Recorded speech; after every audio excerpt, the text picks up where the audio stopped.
need a treatment. Both the treatment with regards to boosting your iman, knowing what you're doing is haram, and the proper treatment of how to eliminate this habit from your life, how to overcome this. I mentioned before to the boys, to the brothers who asked about this repeatedly, and I said, one advice is, do not stay alone. Do not live alone. Do not travel alone. Do not spend plenty of time alone by yourself. Because the Prophet ﷺ said, لا يسافرن أحدكم وحده ولا ينامن أو يبيتن وحده. When you are alone, you are an easy hunt for a shaitan. Like the stray sheep is an easy hunt for the wolf. Number two, a person only tends to do that when the iman level decreases. So as long as you keep the iman level up, it's very hard for the shaitan to convince you. So every time the shaitan comes to you to whisper to you, to make you think and reflect upon an image that you have seen or a porn site that you've been browsing or وَإِمَّا يَنْزَغَنَّكَ مِنَ الشَّيْطَانِ نَزْغٌ فَاسْتَعِذْ بِاللَّهِ. Right away seek refuge with Allah subhanahu wa ta'ala. Recite Quran. Get up and make wudu. Make wudu, the shaitan will flee. It would be best if you can offer 2 rak'ahs.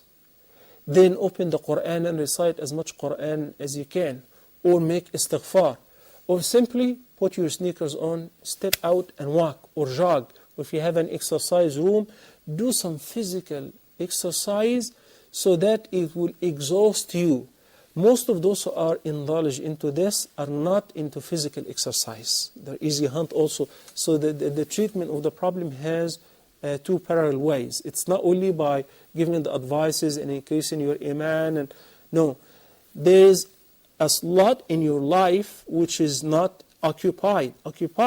Do as much as you can of physical exercise. Occupy yourself by reading useful materials. And as you said, you Googled it. It is very important to know the medical danger and the side effects of having such, of practicing such an evil and bad practice and getting used to it and addicting such thing. I'm glad she confessed to you and she sought your help. Every once in a while when you find a useful material, an audio, or video, or written material, print it, copy it, and give it to her. We need to work on increasing the level of iman. Stay together as much as you can. Do not stay by yourself. If you know that whenever you are by yourself, the shaitan whispers to you, so defeat the shaitan by always keeping yourself in a good company.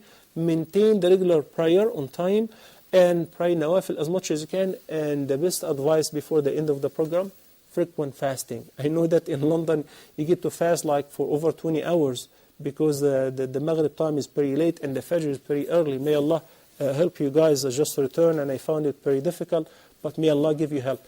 Fasting is advised by the Prophet ﷺ in order to decrease that evil desire and the shahwa. He said, O young men, if you can get married, if you can afford it, get married. If you can't, then adhere to fasting. It is the best means of protection. If I were you, I would speak to my dad or to my mom that I want to get married.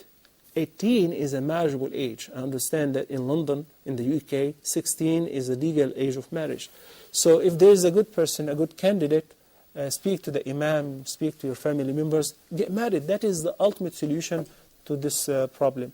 And hopefully, inshallah, I hope inshallah one day we'll invite a psychiatrist in order also to handle this from a psychiatric point of view.